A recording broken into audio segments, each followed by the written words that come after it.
2023. Estamos chegando aqui com os principais assuntos, os principais destaques que movimentam o mercado financeiro. Nessa quinta-feira que o Ibovespa sobe 1,12% nesse momento, ultrapassando com louvor os 119 mil pontos, 119.500 pontos. O Ibovespa animado, o Ibovespa otimista, com apetite ao risco dos investidores pelo quarto dia, pelo quarto pregão consecutivo, praticamente a semana inteira de otimismo nesse Ibovespa.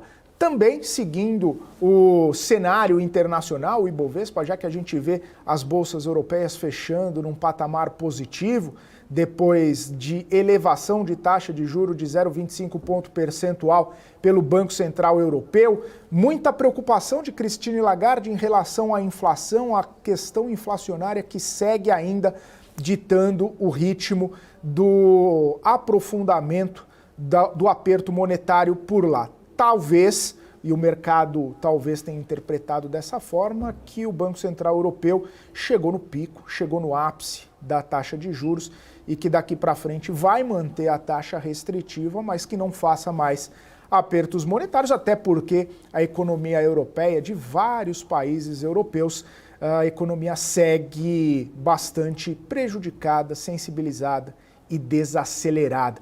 Essa é uma situação que vem pegando na Europa e justamente sustentando esse talvez último ajuste monetário por lá.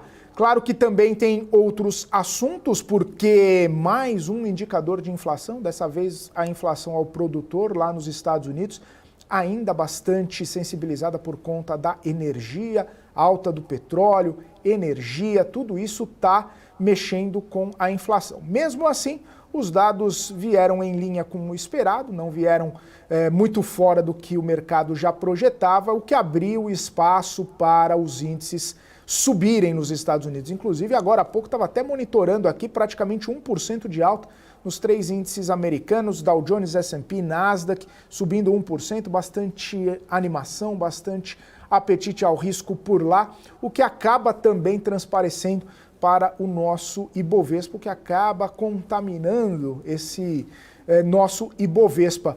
Tem também, que acabou dando uma ajudada no nosso índice, a situação envolvendo a China. Mais estímulos, corte de juros compulsórios, instituições bancárias estimulando, mais uma vez, consumo e financiamentos, e isso uma possibilidade de melhorar o ambiente econômico lá na China e traduzindo em mais otimismo aqui para o Brasil também. As commodities dispararam nessa quinta-feira, minério de ferro saltou no cenário internacional, nos portos lá de Dalian durante a madrugada, na primeira sessão subiram, na segunda sessão subiram também. O petróleo, olha só, quase tocando os $94. Até pouco tempo atrás a gente estava falando, será que chega de volta aos 80? Será que chega de volta aos 90? E agora quando será que poderia tocar os $100 o barril do petróleo? Que o Brent nesse momento sobe 2,04%, $93,75 o barril.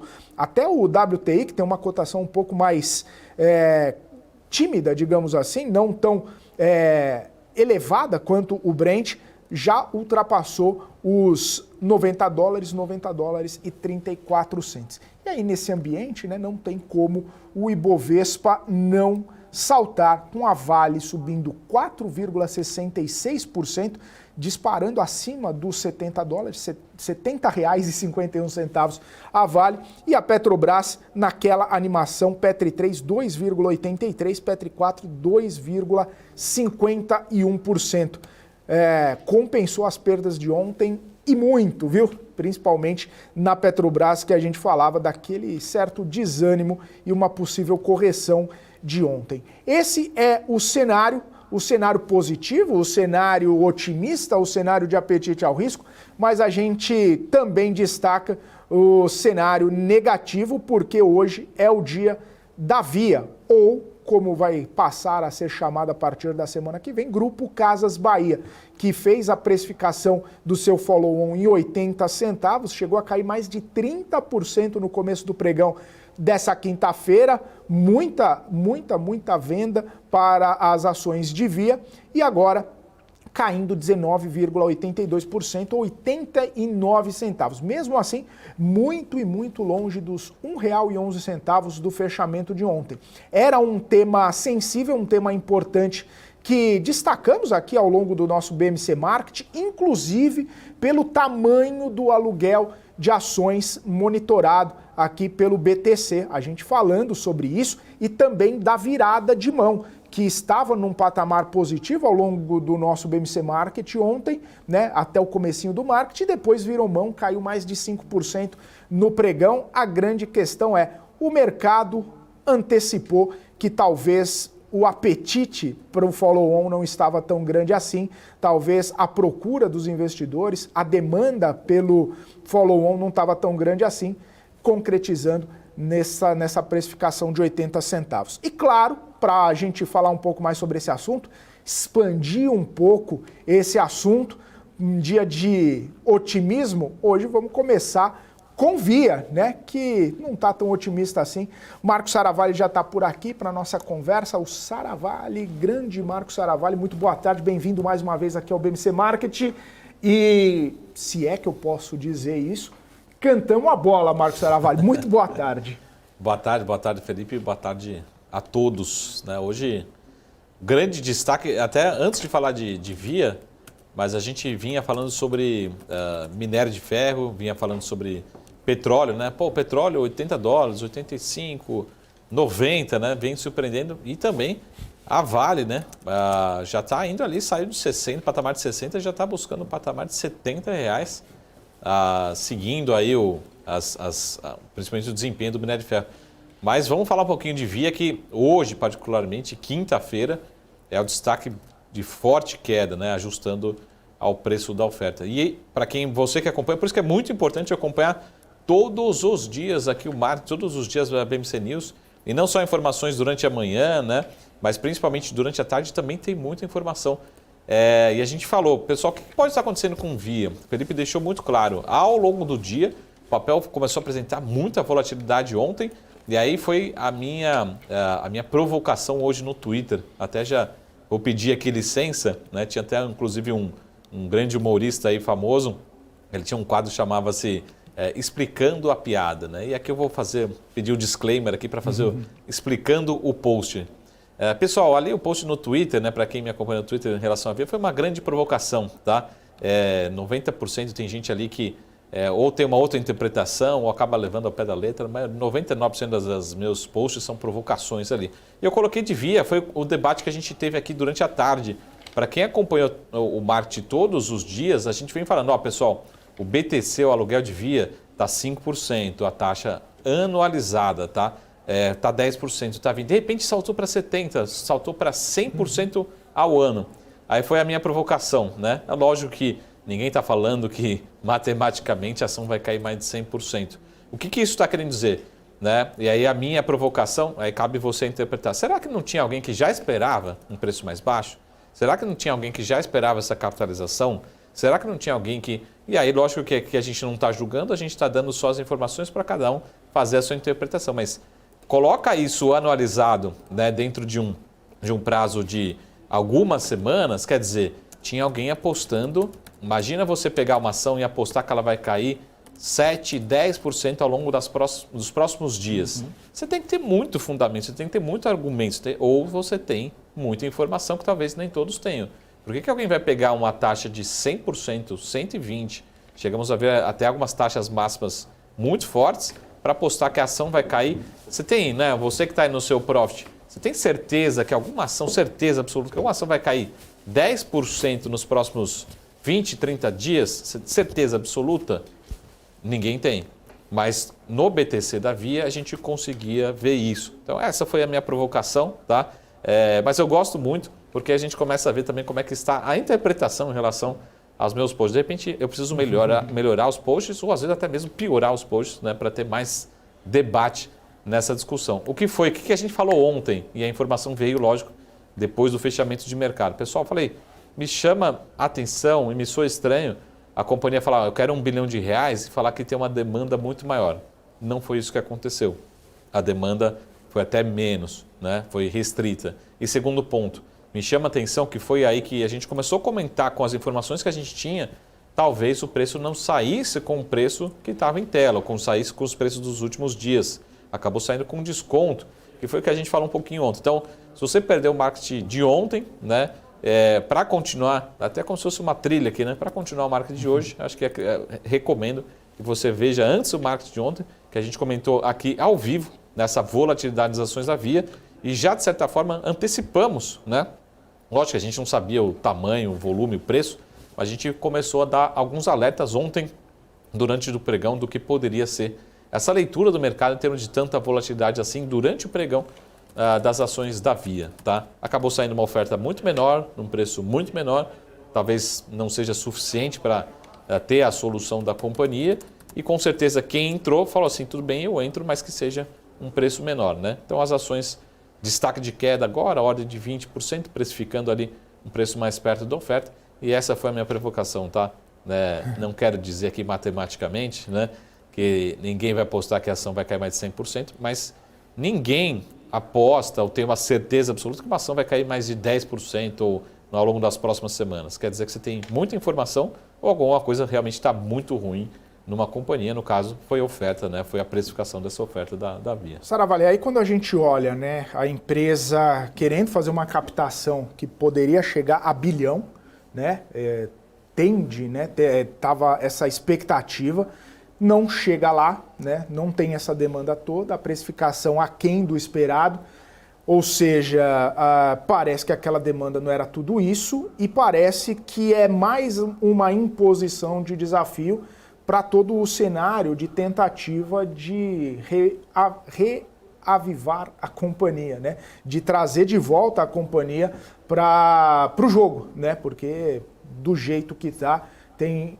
desafios muito maiores pela frente. Com essa capitalização de 600 milhões, consegue resolver uns probleminhas, mas nem todos.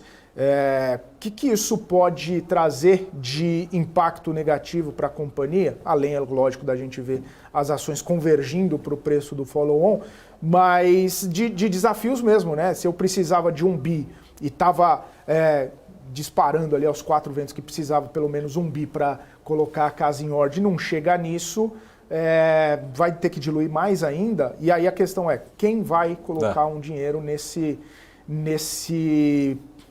perspectiva? E outra coisa, será que pode vir um movimento de consolidação? Será que pode abrir espaço para uma conjunção de operação com outra companhia que talvez esteja um pouco mais capitalizada, para unir forças, para não ter mais problemas ainda?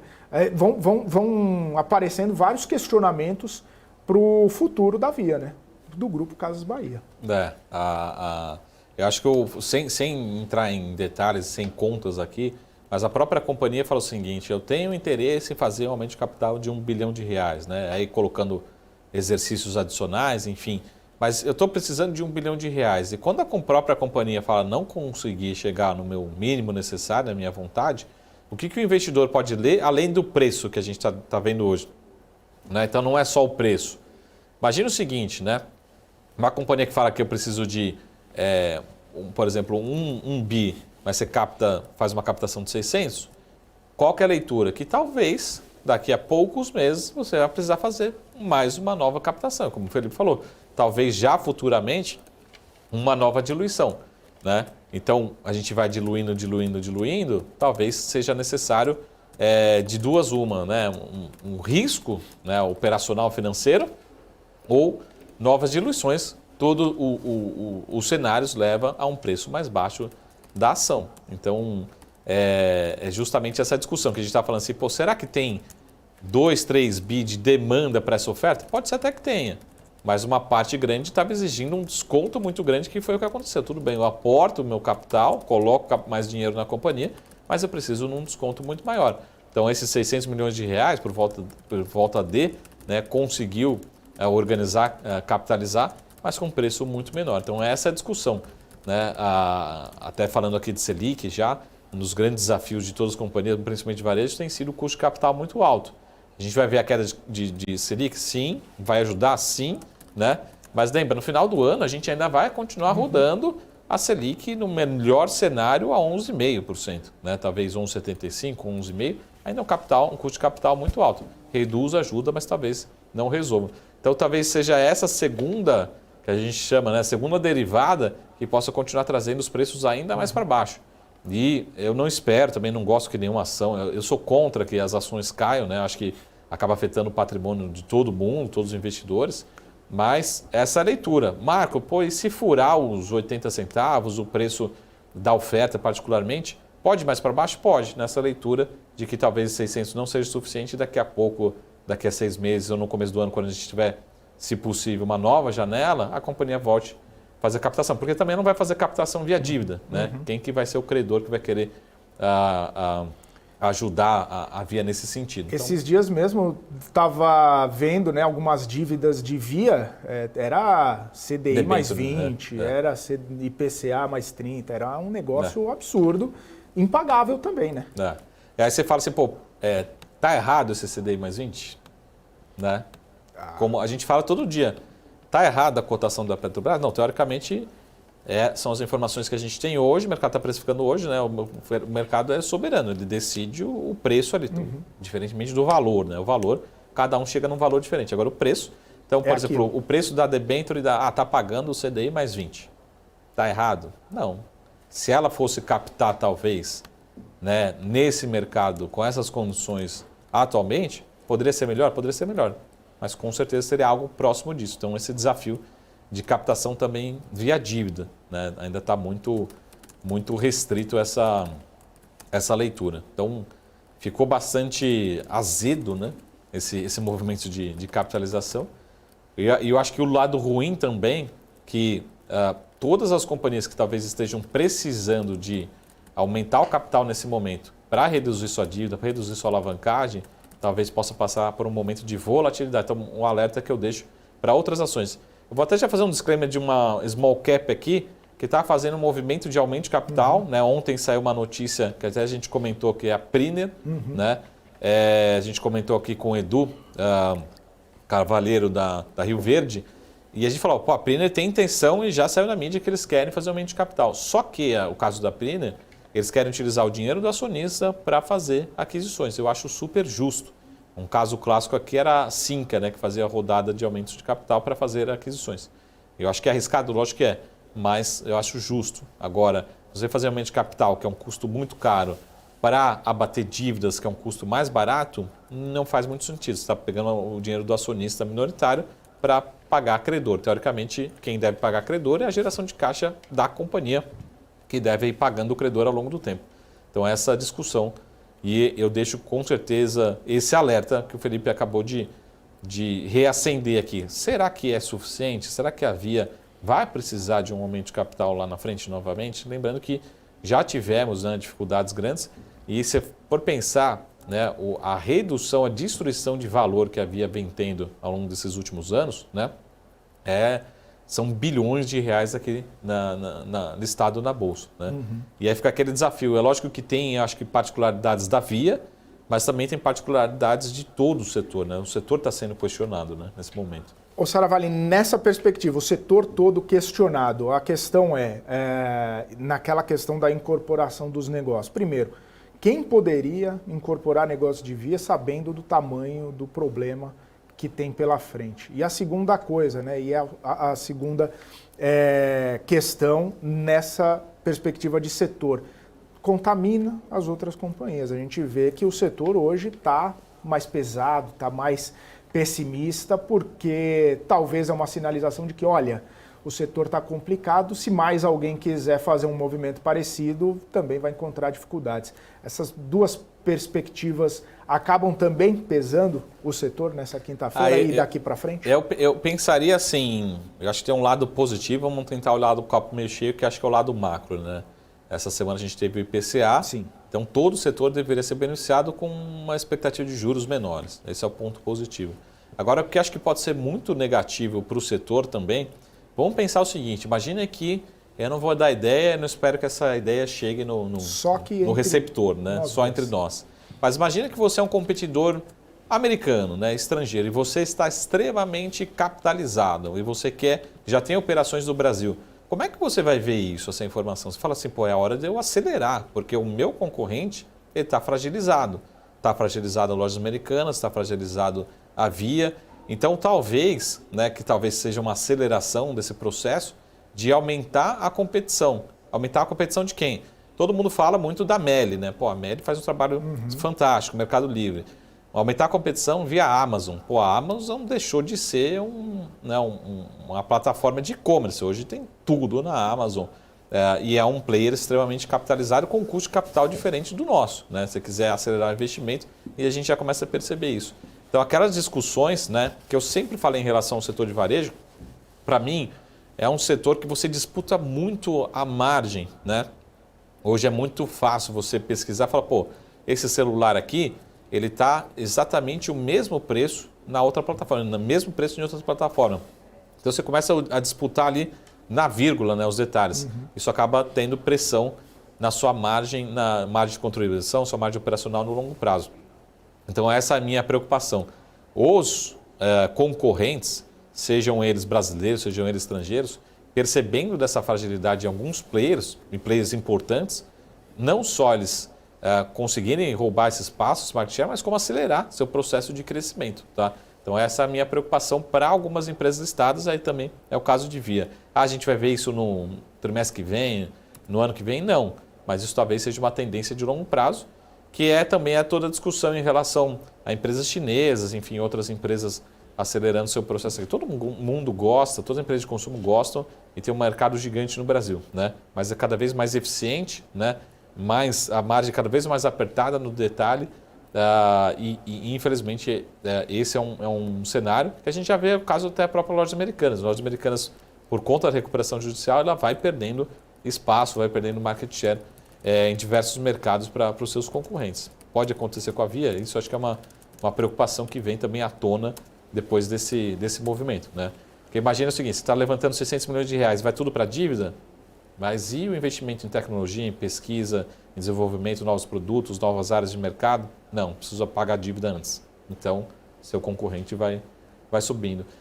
Eu vou fazer um paralelo também, que também não é tão bom assim, mas aconteceu mais ou menos na telefonia, né?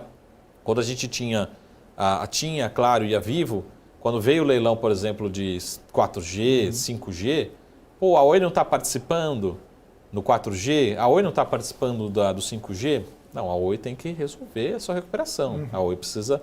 E são leilões caríssimos, capex gigantescos, bilionários. Então, o setor de telecom também é um setor de tecnologia. Se você não faz a próxima pernada de tecnologia, você praticamente fica de fora.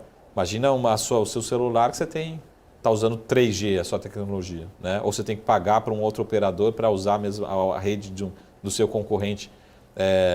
Pode ser um paralelo em relação a varejo, a consumo também, né? Se você não entrar, não tiver uma disponibilidade, né? Então hoje, por exemplo, o Meli fez muito bem nesse processo de entrega muito rápida, às vezes até no mesmo dia. Hoje, quem não tem uma entrega eficiente no Brasil, nas grandes cidades, você muda de site num clique, né? Pô, esse aqui é o mesmo preço, mas esse me entrega no mesmo dia, esse me entrega em 3 dias, você fala, por que eu vou comprar no de 3 dias? Isso é capex, isso é eficiência, isso é investimento que tem que ser feito, né? Se você não fizesse, já fica muito distante do seu concorrente, né? Ô, Saravalli, então, na sua percepção, os concorrentes vão ficar mais interessados em acelerar para ultrapassar do que incorporar ou fazer qualquer tipo de movimentação com a estrutura. Porque o que eu, inclusive, discuti com o Gustavo Cruz ontem foi o seguinte, que a Casas Bahia ela tem uma operação forte e nichada em alguns segmentos que não necessariamente essas grandes companhias elas entram, né? Em cidades menores, em cidades mais afastadas, numa classe social diferenciada também, né? Justamente por ser a base ali, né? Lá atrás, Casas Bahia, quando começou, Carnezinho e tudo mais, ela ampliou a base dela assim. Então, de repente, fazer um movimento de retornar às origens, né? 2 passos para trás, para depois dar 3, 4 para frente, talvez seria uma possibilidade dela agora, né? Mas com a aceleração dos outros players, isso também não necessariamente seja um movimento muito fácil de acontecer.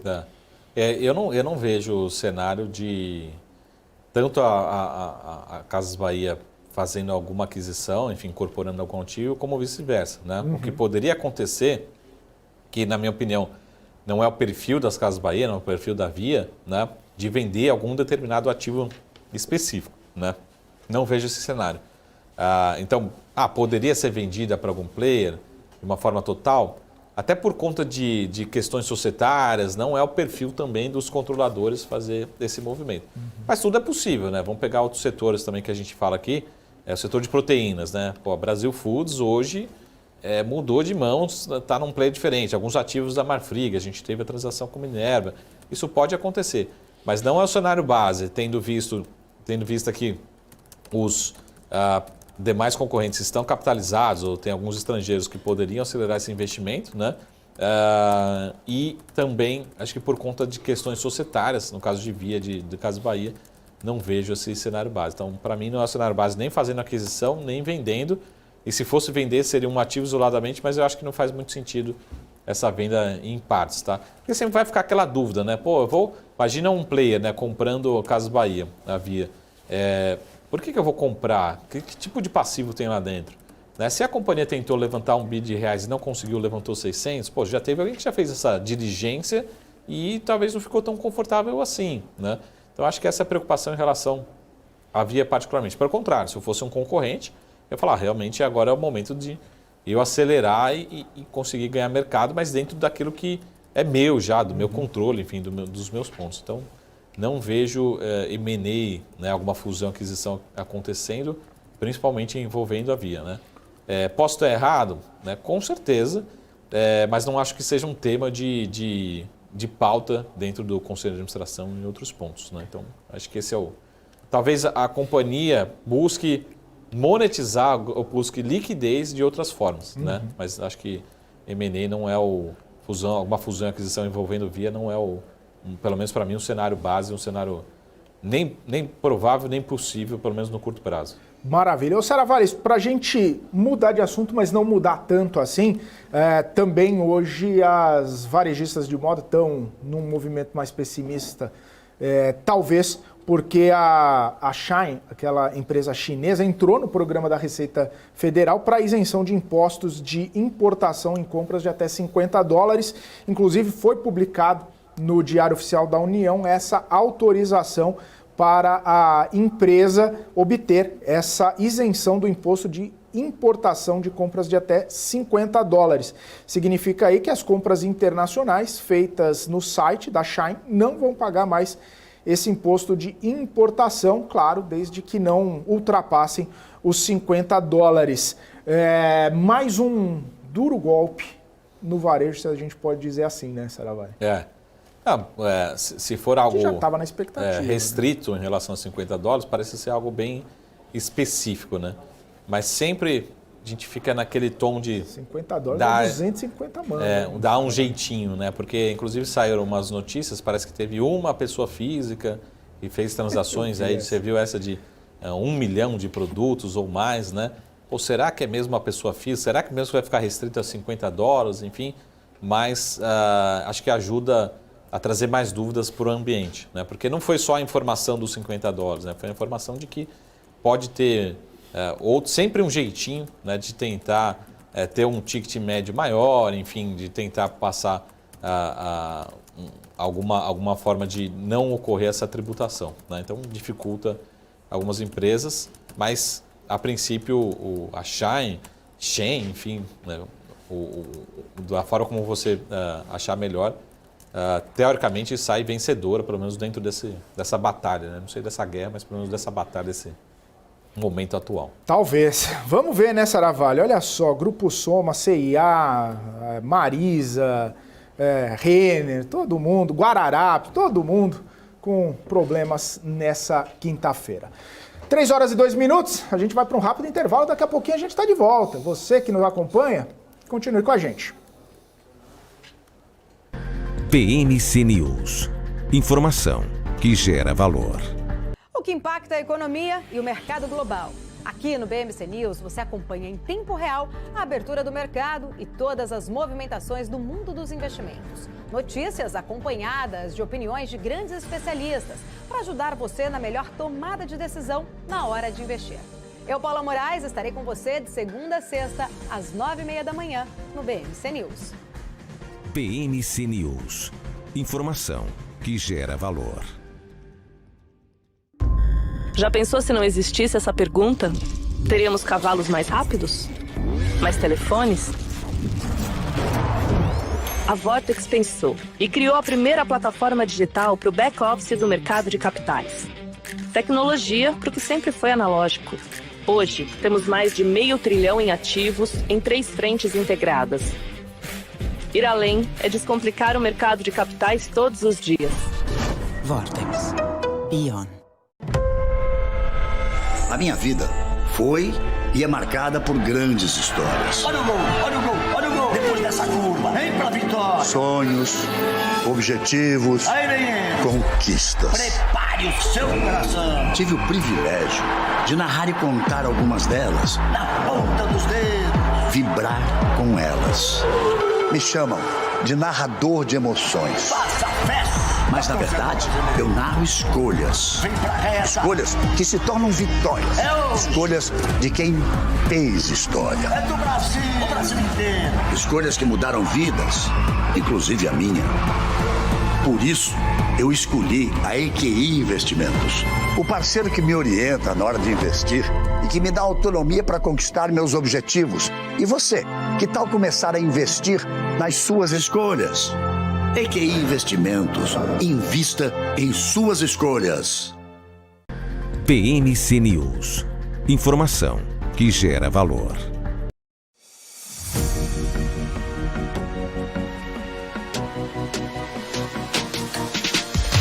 BMC News. Informação que gera valor. Muito bem, estamos de volta aqui na programação BMC Market ao vivo, 3h04, monitorando aqui o Ibovespa, que chegou a renovar até mesmo as máximas intradiárias, tocando ali os 119.667 pontos, agora 119.539 mil pontos, né? 119.539 pontos. O Ibovespa que vem seguindo, né, essa tendência internacional de otimismo, se a gente pode dizer assim, e claro, trazendo boas perspectivas também no cenário da commodity. O Marco Saravalli estava monitorando aqui, o petróleo não cansa de subir, né?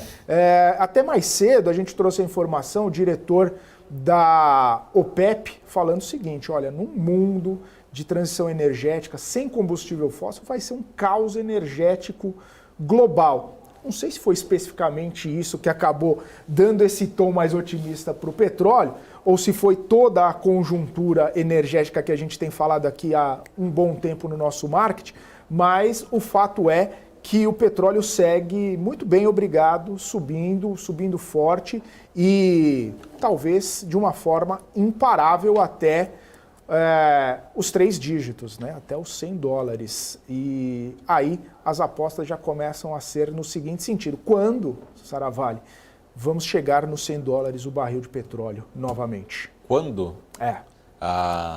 Acho que o nome do programa deveria ser alterado para... BMC, bola de cristal. Não. Deveria ser alterado para possível e provável, né? BMC, possível e provável. É possível, né? E é provável?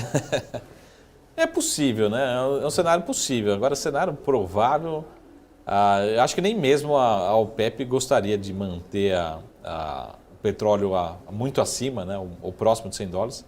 Até porque nesse patamar a gente começa a tornar viável aquelas produções menos rentáveis, né?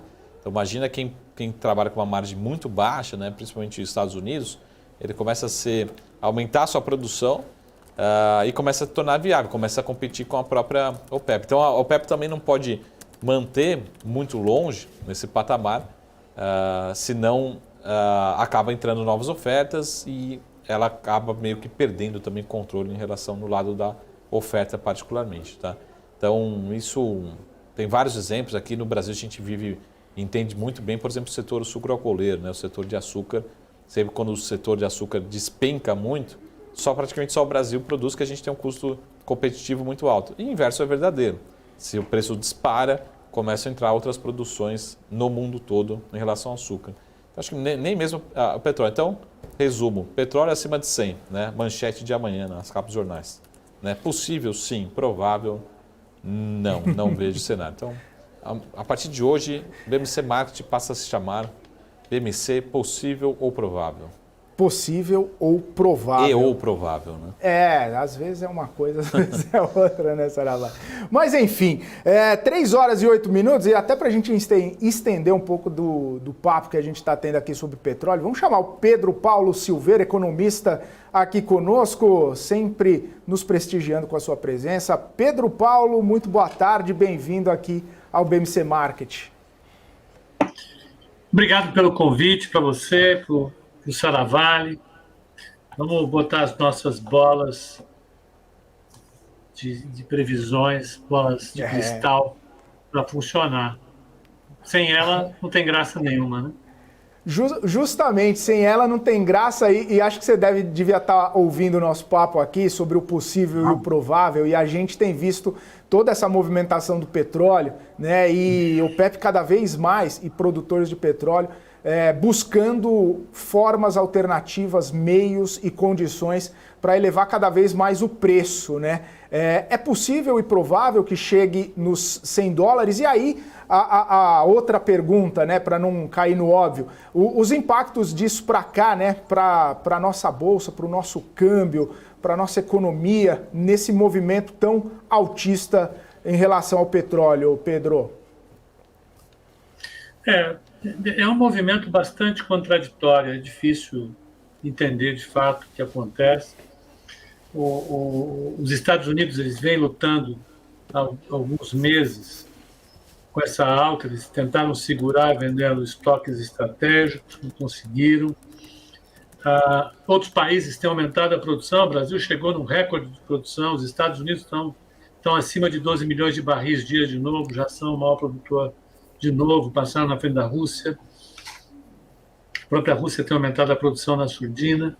Tudo isso vai colocando algumas questões, né? Se a economia não cresce tanto, como é que o preço do petróleo subiu a esse ponto? Eu acho que tem fatores técnicos aí também, evidentemente.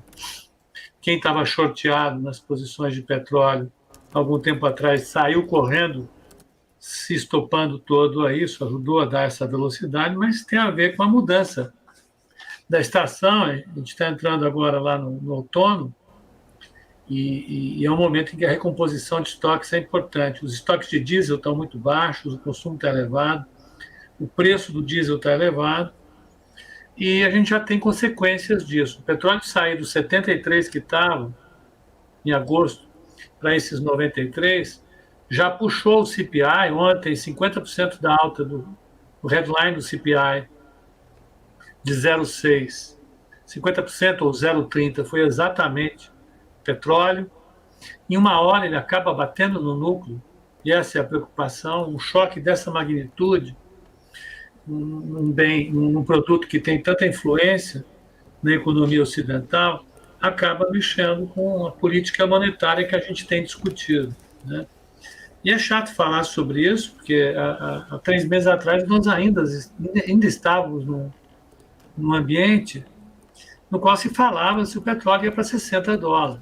Agora está discutindo se vai para 100. Né?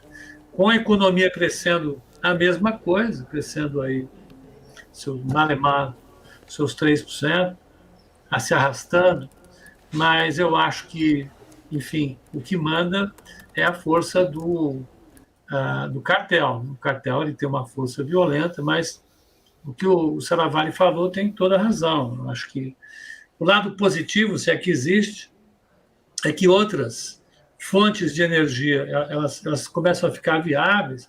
Aqueles projetos todos de utilização de combustível não fóssil e de substitutos começam a se viabilizar, e a exploração de fontes que não estavam sendo exploradas começam a se viabilizar, sobretudo na América do Norte, em todos os projetos de xisto. Já estão sendo utilizados projetos antigos que estavam parados lá, reabriram os projetos, já estão utilizando de novo, projetos que até algum tempo atrás eram inviáveis. Então, a oferta começa a se mover novamente. Então, é isso. Eu acho que eu vejo com dois problemas. O inicial é a pressão sobre a inflação, né? A gente está num ciclo de queda de taxa de juros aqui. Vou começar a ver as consequências desse aumento do petróleo aqui. Se não for nos preços do petróleo, vai ser na Petrobras. De um jeito ou de outro, a Petrobras vai ter que responder a esse aumento. Ela vai ter que dizer sim ou não, se vai repassar esse aumento para os combustíveis. E repassando esse aumento para os combustíveis, temos mais uns 15%, pelo menos, para repassar. Se repassar, a inflação vai ter que ser reestimada novamente. E voltamos para aquele ciclo de tomar um choque de oferta importante, mais uma vez, que é o do petróleo, e ter que administrar cuidadosamente os efeitos secundários desse choque sobre a nossa economia. Ô Pedro, boa tarde. Eu queria entender, dentro desse contexto, a leitura que o mercado teve em relação ao CPI. Porque, do jeito que o mercado lê o CPI, parece que só tem boas notícias, né? Então, mesmo com toda essa pressão do petróleo, e mesmo com o CPI vindo, no primeiro momento, pior do que o esperado, o mercado querendo ler que talvez o petróleo vai arrefecer, ou que não vai impactar a inflação norte-americana, enfim, parece que o mercado só quis ler o lado bom do CPI e que talvez o petróleo, pelo contrário, né? Acho que ninguém quis ler a parte de energia ali, que tudo bem, tem sua volatilidade, você acaba excluindo, fazendo alguma leitura, mas mais cedo ou mais tarde passa pela economia norte-americana, né? Então, acho que é essa contradição que eu achei que ia ter uma reação muito mais pessimista e o mercado quis olhar só o copo meio cheio entre CPI e petróleo, que acho que é a discussão e a dúvida que eu tive depois da divulgação. Como é que você vê essa leitura ou essa, de certa forma, despreocupação, né, do mercado mundial em relação a esse tema, né? O Anatoly Kaletsky soltou o relatório da GfK essa semana, falando exatamente sobre isso, o copo meio cheio, o copo meio vazio. O mercado não está para nenhum dos dois lados, né? A bem da verdade, se ele não cai, ele também não sobe, não volta a dar uma porrada. E se você olhar dentro dos índices principais das bolsas americanas, as altas são muito focalizadas nas empresas megatech, nas empresas do lado real da economia. Aliás, setor industrial, intensivo de capital, elas são ainda penalizadas. O fato é que a economia também não sobe. A taxa de juros, sim, sobe, ela voltou a subir hoje, deve continuar subindo, ela se antecipa nesse ciclo. Agora, se continuar assim, não tem como não haver uma reação do mercado acionário. E vamos ao CPI.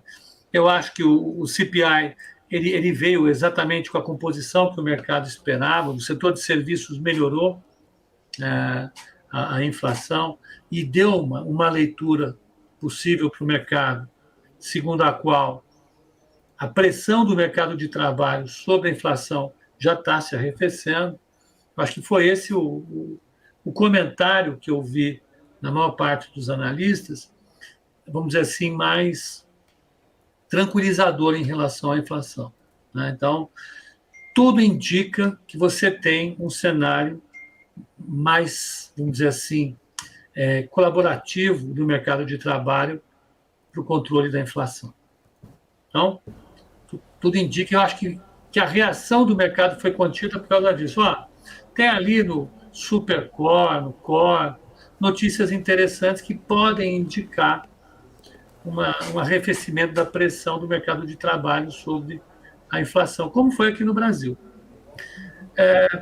Agora, as taxas de juros não caíram. Eu acho que se o petróleo continuar nesse patamar, é muito mais fácil imaginar as taxas de juros caminhando para 4,5%, uma taxa de juros de 10 anos, e ao invés de ficarem acomodadas entre 4 e 4,20. Nesse patamar a gente pode ter novidade, porque isso começa a pressionar mais a economia. O que é importante sobre a economia americana é que as pesquisas indicam isso.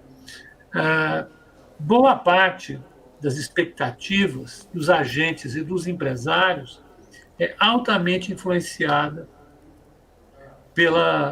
pelos combustíveis. Então, a percepção de inflação e, portanto, as expectativas são altamente influenciadas pelo comportamento do preço da gasolina na bomba.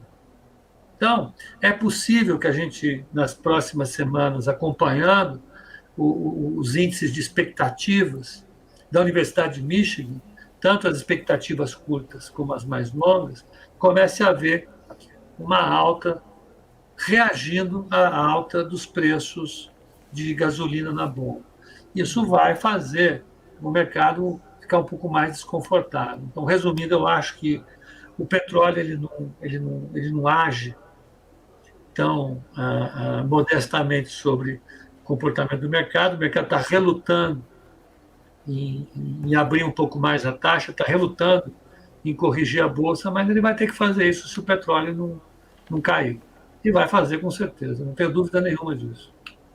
Pois é, e é interessante, Pedro, porque o tema, né, energia, petróleo, o tema de inflação relacionado a combustível também acabou sendo central hoje nas falas de Christine Lagarde, depois de subir 0,25 ponto percentual o juro lá do Banco Central Europeu, né? Interessante que a inflação segue resiliente por lá, o juro subindo, e diz que pode ser que não chegou nem no pico de juro ainda, economia desacelerando. Enfim, o que a gente pode tirar de sinais, né, do Banco Central Europeu para a semana que vem na super quarta, né?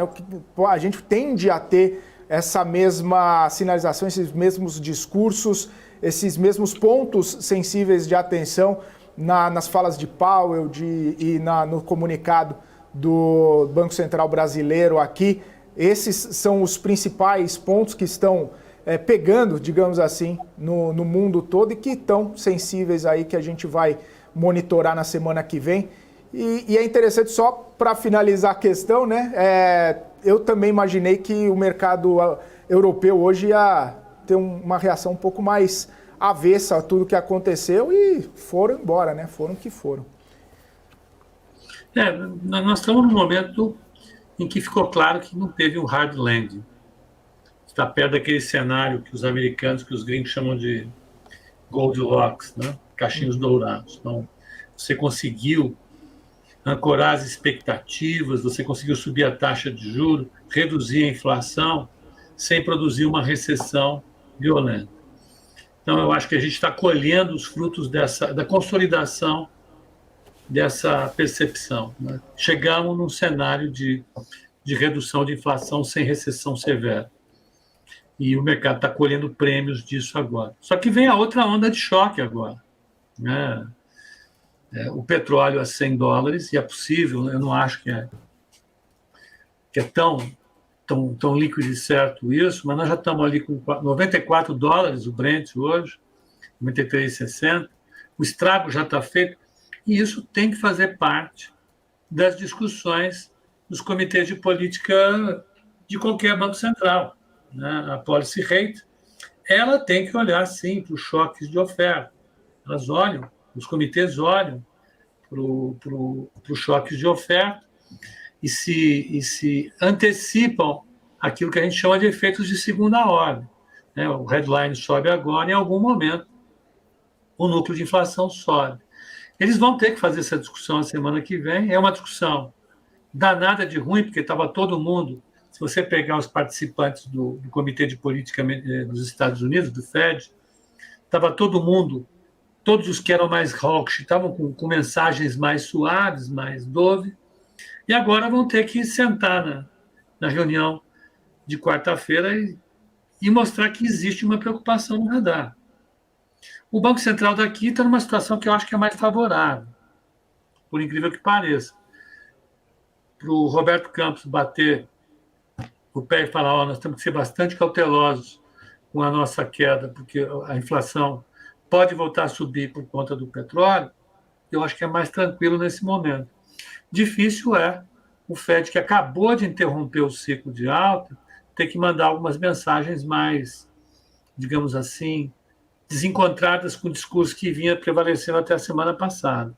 Então, eu acho que vai ser uma super quarta de decepção para quem estava com o discurso mais dove, porque eles vão ter que falar sobre inflação, não tenho dúvida nenhuma, a não ser que o petróleo volte para os $80, o que eu acho mais improvável do que ele ir para 100. Muito bom. Ô Pedro, a gente está até discutindo agora, trazendo um pouco para interna, né, para a economia interna, muito os dados do IPCA, e discutir aqui muito com o Felipe nesses últimos 2 dias, em relação a essas revisões, né, dos economistas, principais economistas, em relação ao IPCA desse ano e também a Selic. Mas falando em IPCA, a minha provocação para o Felipe foi a seguinte: quem acertar esse ano, né, vai acertar pouco, mas acertar muito, e quem errar também vai errar pouco, vai errar muito. O que eu estou querendo dizer? Quem está lá com 5% está falando que o Banco Central não vai entregar essa meta. E quem falar, até inclusive acho que foi o BTG que colocou a projeção já em 4,5%, a distância parece ser pequena, mas já falando que o Banco Central vai entregar dentro da meta esse ano, né?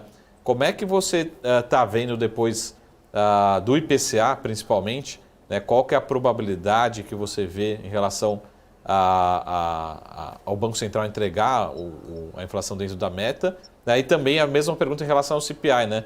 Será que aqui também a gente não começa a ter impacto também de fatores externos, das commodities mais altas também? Como é que isso está nessas projeções? Já que na última vez que tivemos aumento de combustível, a hora que veio o combustível, todo mundo falou, mas eu já esperava, todo mundo já sabia. Será que temos na conta, né, um possível novo aumento de combustível? Enfim, uma soma de provocações para entender aqui um pouco do seu cenário de IPCA particularmente. É um cenário, eu acho que é mais fácil, eu concordo com você. Se a gente errar, vai errar por pouco. Eu acho que não vai dar para ficar abaixo da meta, principalmente porque tem agora a pressão dos combustíveis, não tem como, né?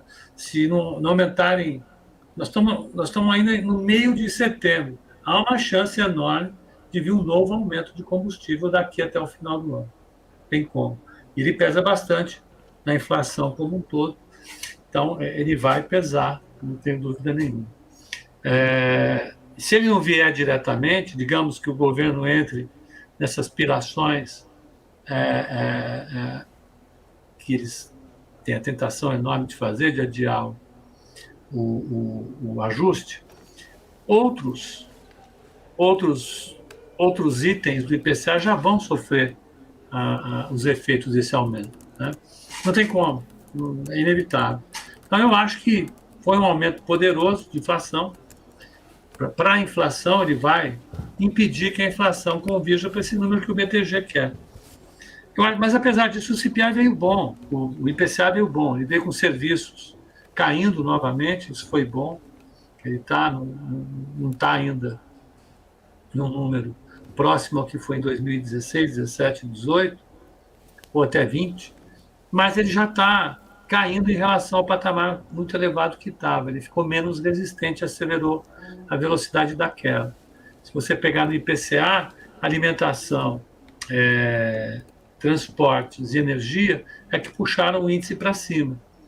E era inevitável que isso acontecesse. Um número muito baixo do IPCA só aconteceu por causa desses 3 itens que respondem a quase 60% do IPCA. Alimentação, transporte e energia respondem a 57% do IPCA, né? Não dá para a gente fazer um núcleo parecido com o dos Estados Unidos, porque teria que descartar 60% do índice, o que é um contrassenso. É um faz de conta. Então, quando essa inflação, se você pegar, ela estava rodando um pouco negativa ou zero em 12 meses. Agora ela subiu para 3.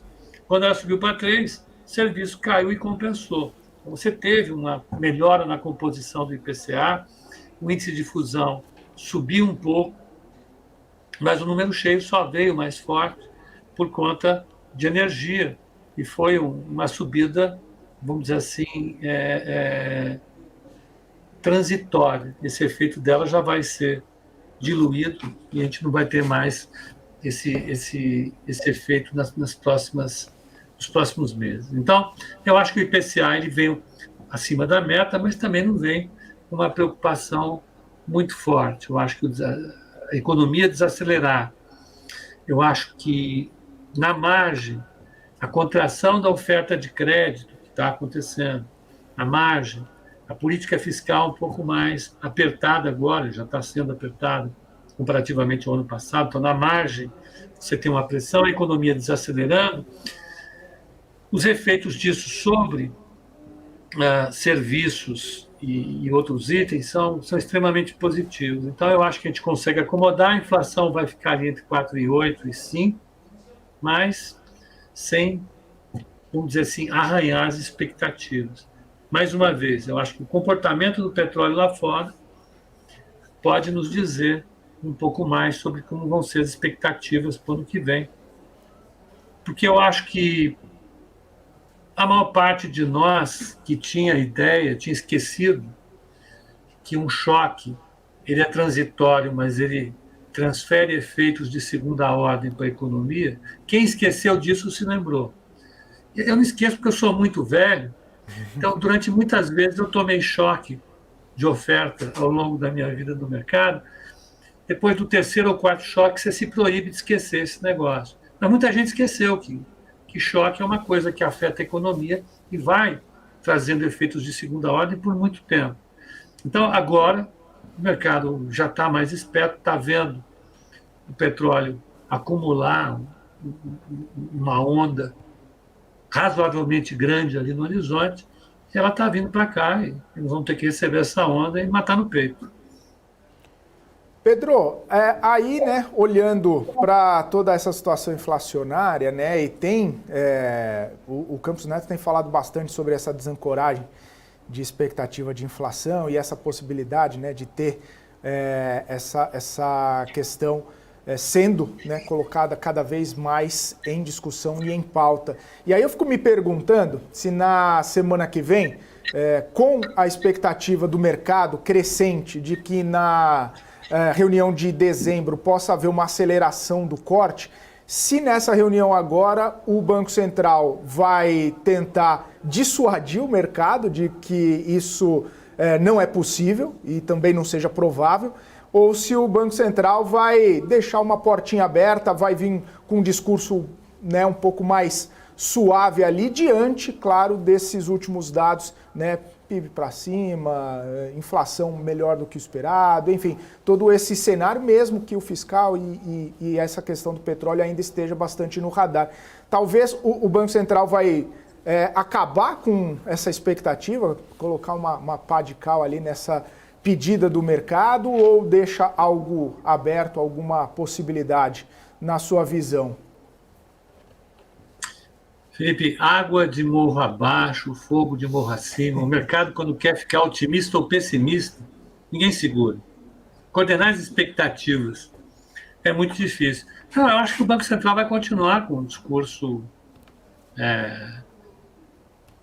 intermediário. Ele vai continuar deixando as portas abertas para upside e downside. Não tem como, né? É o que a gente estava falando, o Salavares falou. Você está com o copo meio cheio, o copo meio vazio. Você pode ter uma inflação desacelerando na ponta, porque a economia está desacelerando, mas você pode ter a inflação mais resiliente. Eu acho que ele vai adotar uma postura mais cautelosa, sem querer jogar um terror enorme sobre o mercado, sobre a sociedade. O Banco Central vai reforçar que a velocidade de queda é essa. Eu acho que, apesar dos números positivos, mais uma vez, a gente tem dados suficientes para avaliar com cautela a situação da inflação para os próximos meses. As commodities, elas podem jogar um papel importante. O minério de ferro, ele não é tão importante assim. No IPA ele é importante, ele está subindo forte. É outra coisa que é difícil entender, ele já está em $120 a tonelada novamente. como se não tivesse nenhum problema na China. Já colocaram o bichinho de novo a $120 a tonelada, não tem cara de cair isso tão cedo. Isso vai colocando possibilidades para as outras commodities, né? O boi lá fora não caiu, o milho caiu bastante, começa a se recuperar. Você pega as commodities agrícolas e metálicas que tinham feito um movimento de queda, daqui para frente a impressão que dá é que elas só podem subir, né? Então, se o Banco Central quiser ter um pouco mais de cautela, ele tem todas as razões do mundo. Então, eu, a priori, vou para o próximo Copom pensando que eles vão manter um discurso cauteloso e não querendo se comprometer com a mudança de velocidade das quedas por enquanto. Eu acho que é isso. Perfeito. Pedro, quero agradecer sua participação, sempre uma conversa muito elucidativa, uma conversa muito bacana. Volte sempre e uma ótima quinta-feira para você. Obrigado pelo convite, Felipe, Marcos. Uma boa tarde para vocês. Um excelente pregão para quem continua aí. Vai lá. Valeu. Tchau, tchau. Pedro Paulo Silveira, economista, aqui conosco, sempre trazendo uma visão muito interessante a respeito do mercado e de todas as movimentações que a gente vê por aqui. Deixa eu trazer a movimentação do mercado financeiro, 119.447 pontos. O Ibovespa segue acima de 1%. Quarto pregão consecutivo de alta, né? A gente vem em segunda, terça, quarta, hoje em alta e talvez, né, um otimismo do mercado para esse mês de setembro. E claro que vamos ouvir a opinião do Marcos Saravalli sobre esse possível otimismo setembrino aqui no nosso Ibovespa. Daqui a pouquinho, depois do nosso intervalo comercial, você que está nos acompanhando, obrigado pela companhia, obrigado pela audiência, continue com a gente, porque o BMC Market volta já já, depois do break. Fique com a gente.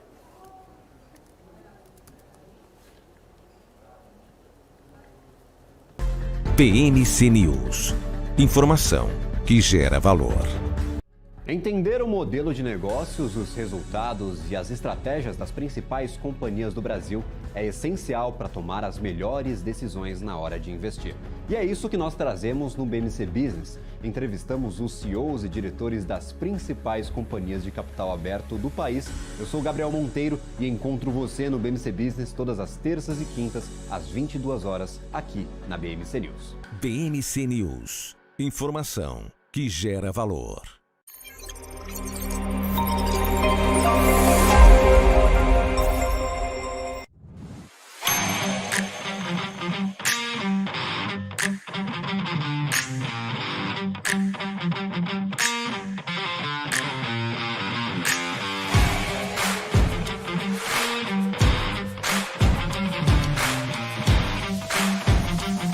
Vortex. Beyond.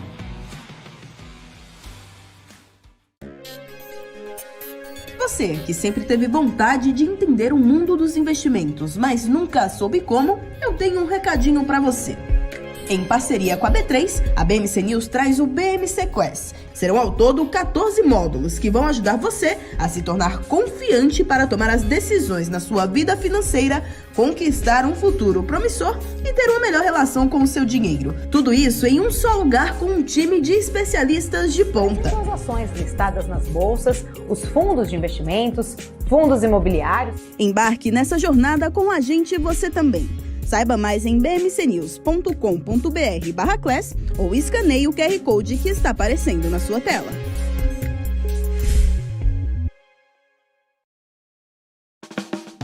Quem só vê o BTG como um banco de investimentos, não vê todos os benefícios que ele pode oferecer. Aqui você tem a liberdade de ligar a qualquer hora. E tem a confiança de contar com o time BTG. É você no controle da sua vida financeira de um jeito simples e compatível com a sua rotina. O BTG reconhece quem é você e está pronto para potencializar a sua trajetória. BMC News. Informação que gera valor.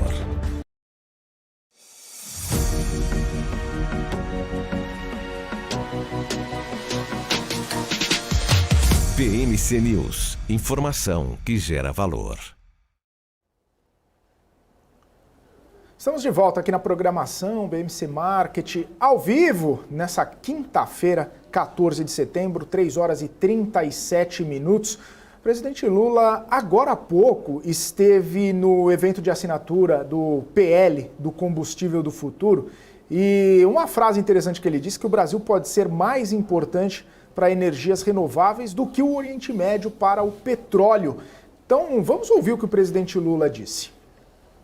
Se a gente quer realmente se transformar numa nação grande, numa nação rica, numa nação soberana, essa produção de biocombustíveis, essa transição energética que o mundo todo clama, é uma oportunidade sui generis para esse país. Esse país é grande, mas durante muitas décadas ele teve vocação de ser pequeno. Ele teve medo de crescer. Ele teve medo de ousar. Ele teve medo de acreditar na sua própria força.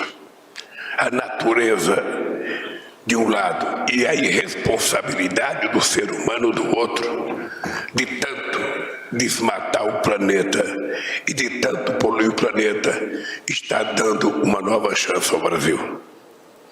A chance de que a gente pode se transformar numa coisa tão ou mais importante do que o Oriente Médio é para o petróleo, a gente pode ser para os combustíveis renováveis. É isso aí, presidente Lula falando sobre desempenho e o papel do Brasil nesse quesito de energias renováveis. Inclusive, a gente falou, Saravalho, ontem sobre aquela movimentação da Petrobras em relação à exploração de energia eólica, parceria com a VEG. A gente debateu bastante esse assunto, mas o Brasil pode ser tão importante quanto o Oriente Médio para o petróleo, para essas energias renováveis? É ousado? Acho que depende de uma série de variáveis, né? Acho que primeiro, antes de tudo, a gente tem também o próprio petróleo, né? A gente tem que é muito importante também, né? Uma exploração para acontecer. Sobretudo, até está discutindo hoje pela manhã com uma companhia que presta serviço para o setor, mas a gente tem ali a discussão em relação à possível exploração na margem equatorial, que pode ser um novo pré-sal. E como a gente vem discutindo, a gente está discutindo petróleo a $70, a 80, 85, 90, continua sendo uma fonte de riqueza absurda para os países, né? Agora a gente vai ter que decidir. Lógico, vai gerar e já está gerando, mas tem um potencial de gerar muita riqueza para o Brasil. Estou falando primeiro do petróleo, né? Acho que é lógico que todas as fontes de energia renovável, o Brasil também tem que agradecer. Somos abençoados por muito sol, né, por muito vento, né, por termos capacidade, né, de outras fontes de energia, né, como biocombustíveis, próprio hidrogênio verde também, possivelmente sendo o Brasil um dos poucos lugares para produzir potencialmente em escala, né, mas talvez esses investimentos, né, eles aconteçam muito mais no médio e longo prazo. Mas antes disso, na minha opinião, tem toda a exploração em relação ao petróleo, que pode gerar muita riqueza, né?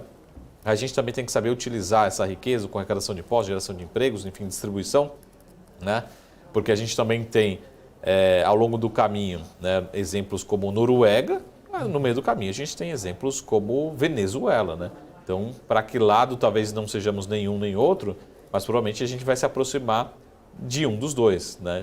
Que caminho que a gente quer levar em relação à utilização dos recursos. Então, antes, acho que utilizar todo o nosso potencial em relação a biocombustíveis, acho que antes a gente tem toda uma questão de explorar muito bem, que gera riqueza para toda a nação, para toda a população em relação ao nosso próprio petróleo, né? A gente precisa agradecer, temos potencial em todas as outras fontes de energia, que já fazemos e fazemos muito bem, mas antes disso, na minha opinião, ainda tem toda uma discussão em relação ao petróleo, que, né, vai dia, ganha força, vai menos dia, perde um pouco de força. Na minha opinião, tem que colocar muita energia nesse debate para a gente chegar num consenso e explorar de forma sustentável, né? Sustentável economicamente, sustentável ambientalmente, sustentável socialmente, mas há uma riqueza muito grande, que é uma riqueza nossa, que todos nós deveremos sermos contemplados com toda essa riqueza. Acredito sim, até porque a gente, nós somos hoje já os maiores exportadores em diversos grãos, né? Milho, soja, já somos campeões mundial em suco de laranja, né? Líderes mundiais em diversos outros segmentos, né? Algodão começando também a aparecer muito e começar a incomodar até os maiores produtores mundiais.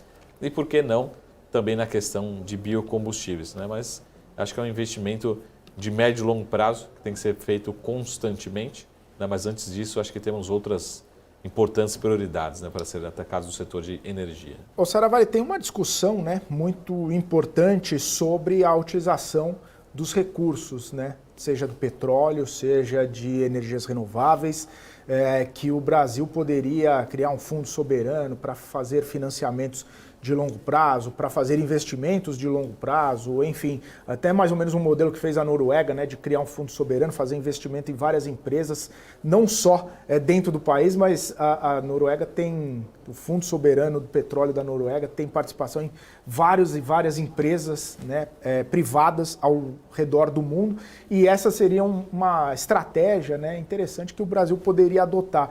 No entanto, a gente está discutindo a antecipação dos royalties do pré-sal para equilibrar as contas agora. Isso também traz uma certa apreensão, até porque a gente teve, né, e ainda tem muita coisa do petróleo para subsidiar o Brasil, né, muitos recursos, extração de petróleo. Se vier margem equatorial, então, abre um leque muito grande, e aí com energias renováveis também com uma possibilidade, mas sem um planejamento e sem um acompanhamento de política pública. Nesse sentido, também poderia ser uma perda, né, desses recursos que o Brasil encontrou na sua frente, que já trouxe muito benefício para o país, mas que mal utilizado poderia trazer consequências negativas também, né? Eu não lembro se eu trouxe esse gráfico, mas em relação à produção, e não necessariamente de reservas, mas de produção de petróleo na América Latina. Traz, né, de novo, Saravari, audiência rotativa, é assim que funciona. Então, eu vou lembrar, se eu encontrá-lo, eu vou trazer amanhã na nossa sessão de gráficos. Mas todo mundo fala da Venezuela, de todo o potencial das reservas, e de fato tem, mas eles não têm conseguido se traduzir em riqueza para a população, em menor desigualdade, e mais antes disso, em maior expansão da produção. O Brasil, ele conseguiu investir e crescer muito forte a sua produção, e diversos outros países, mas principalmente a Venezuela, andando para trás em termos de produção. De novo, não estou querendo dizer que as reservas sumiram da Venezuela. Não, elas estão lá, mas estão sendo muito mal utilizadas, muito mal empregadas, e a exploração ela vai caindo. Então, essa é a discussão que a gente vai ter. Pegando dois extremos, né? Não necessariamente concordem comigo ou não, mas não necessariamente são os melhores exemplos, e os extremos, pode ser que tenha outros extremos, mas para onde que a gente quer caminhar? Muito mais para a Noruega, muito mais para a Venezuela. Essa vai ser a discussão, não a discussão desse governo, a discussão do país no longo prazo. Então, os investimentos precisam ser feitos, e a gente tem essa expertise em diversos segmentos, em exploração e produção em águas ultraprofundas, mas particularmente, como o presidente também está falando, também em biocombustíveis e outros segmentos de energias renováveis, é importante também. Eu tive muito próximo, algumas semanas atrás, em Fortaleza, vendo algumas operações de hidrogênio verde, né? O Brasil é um dos poucos países que consegue, mas a gente está numa escala, né, num ritmo ainda dando os primeiros passos, mas pode ser uma discussão também de médio e longo prazo, e o Brasil virar vanguardista, ou virar um grande produtor, também uma referência a hidrogênio verde. É uma questão ainda muito nova, né, mas o Brasil tem capacidade, diferentemente de outras fontes, né, que a gente chama de hidrogênio cinza, que poderiam até, pelo contrário, emitir gás carbônico, enfim, ter algum poluente, alguma emissão no caminho. Não é o caso do nosso hidrogênio verde aqui no Brasil. Então, temos diversos debates acontecendo no país como um todo, temos referência, temos espaço, né?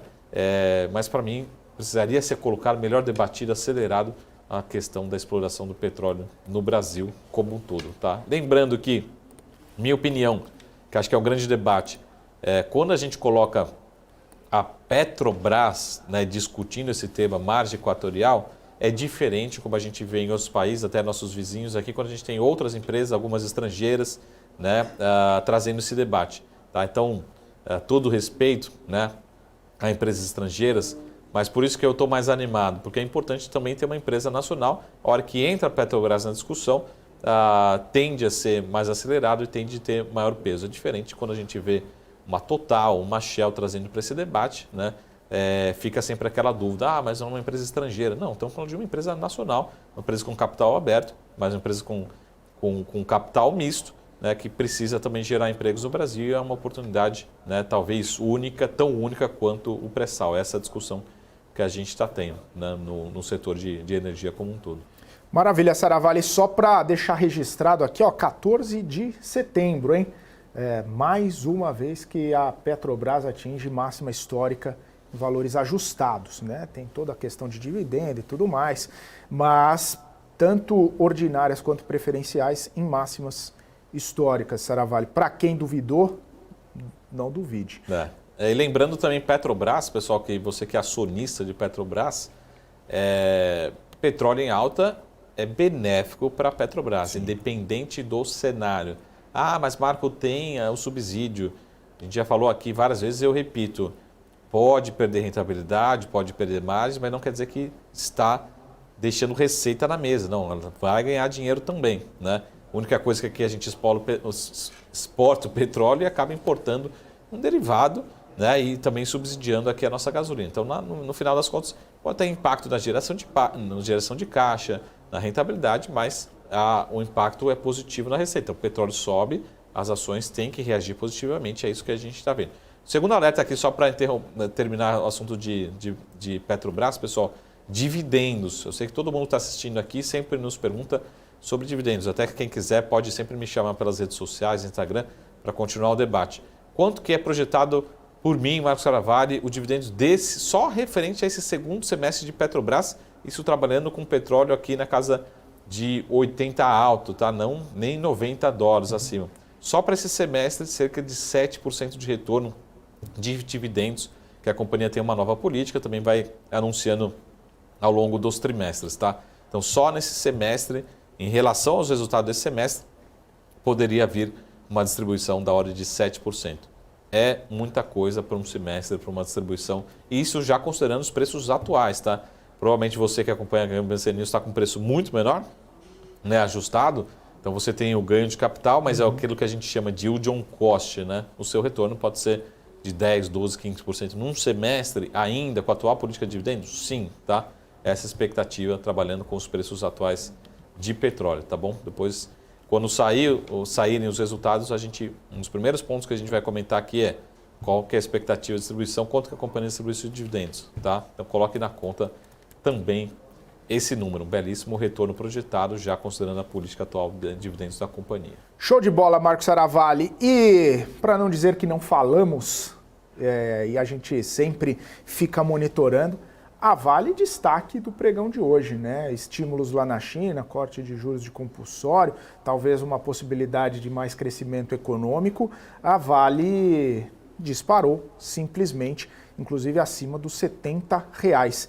E resgatando uma discussão que a gente teve esses dias, né? Bradespar segue o rumo da Vale hoje, né? Tirando as questões tributárias que acabaram prejudicando a empresa naquele pregão, mas hoje segue junto e ainda com revisão de compra e preço-alvo do JP Morgan para Bradespar, não para Vale, mas o cenário do minério ajudou bastante as companhias. E até o Pedro estava falando aqui anteriormente, e também para me contradizer também, parece que o pregão, né, o Ibovespa está sempre fazendo, né, um teste binário, né?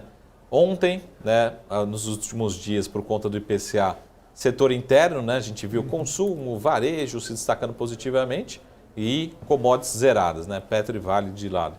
Hoje, tudo derretendo, tudo caindo, parece aquela decepção, Via ajudando a piorar o cenário, e quem segura o Ibovespa hoje, o Ibovespa é Petro e Vale, né? Hoje, particularmente, se não tivesse a Petro e Vale, estaria caindo, ou estaria um desempenho bem pior, as duas ajudando a segurar particularmente. A minha opinião em relação à Vale, tá? Eu concordo com o Pedro, acho que foi muito rápido, né? Chegarmos a $120 o minério, parece que a China está tudo certo, está tudo resolvido, mas o mercado não está nem aí. E como o Pedro falou, vamos aproveitar, né? Já o mercado precificando, minhas contas, na minha opinião, os $120 mantendo esse patamar, não acho que está incorporado nos preços das ações da Vale. Então esse é o alerta que eu queria deixar aqui hoje. Tá? Então tudo mais constante, mantendo esse patamar. É um patamar muito bom, gera muito caixa e não está no preço. É lógico que o mercado tem dúvida e a maioria dos analistas não trabalha, né, com a manutenção desse patamar. Mas enquanto isso, né, parece que está tudo certo na China, tudo resolvido, que não está, mas o minério não para de subir aí. Já vai batendo máxima nos últimos dias e a Vale também tem que acompanhar. As ações aí continuam bastante atrasadas. Né? Fechou, Marcos Saravalli. Essa é a tônica do dia de hoje. Dia intercalado, né? Então, amanhã é doméstico. É o então. dia do doméstico, né? Amanhã enche o carrinho de doméstico. Tem que comprar hoje, né? Comprar comprar hoje na queda, vender as suas Vale Petro hoje, trocar por... Comprar via. Não, aí... Inclusive, comprar na via, talvez. A audiência falou que fez trade em via, ganhou 10%, mas tem que ser corajoso, né? Vendido. Não, comprado. Pegou na abertura. Aí tem que ser muito corajoso. Mas enfim, né? Eu deixo para todos os traders que estão nos acompanhando pelo seu profit aí. Tem perfil e perfil, né, Saravalli? O seu é o outro. Saravalli, um minutinho para a gente encerrar esta quinta-feira e aí já você sai daqui e já vai preparar o Saragráfico, hein? Não se esqueça. Vamos que fazer amanhã isso. É dia. Tô devendo aqui. Me mandem também, se tiver alguma sugestão, podem utilizar as redes sociais também para preparar esse momento. Mas eu acredito que daqui até o final do ano, continuo com o mesmo call. Deva prevalecer as revisões de IPCA para baixo, de Selic para baixo, e o mercado continuar privilegiando ações mais ligadas ao mercado local. Mas hoje, particularmente, o mercado querendo dizer que o Saravalli está completamente errado. Né? Pelo menos hoje. Esse é o recado. Tá certo, então. Saravalli, amanhã estaremos juntos novamente. Uma ótima quinta-feira, bom finalzinho de pregão. Ótima tarde. A gente se vê amanhã. E a gente se vê amanhã.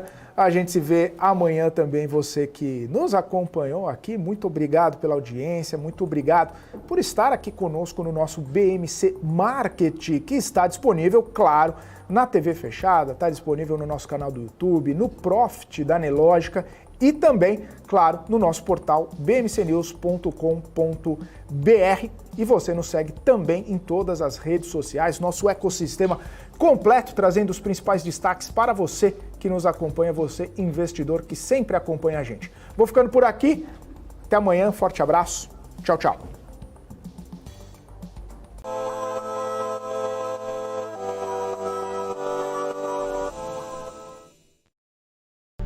BMC News. Informação que gera valor. Entender o modelo de negócios, os resultados e as estratégias das principais companhias do Brasil é essencial para tomar as melhores decisões na hora de investir. E é isso que nós trazemos no BMC Business. Entrevistamos os CEOs e diretores das principais companhias de capital aberto do país. Eu sou Gabriel Monteiro e encontro você no BMC Business todas as terças e quintas, às 22 horas, aqui na BMC News. BMC News. Informação que gera valor.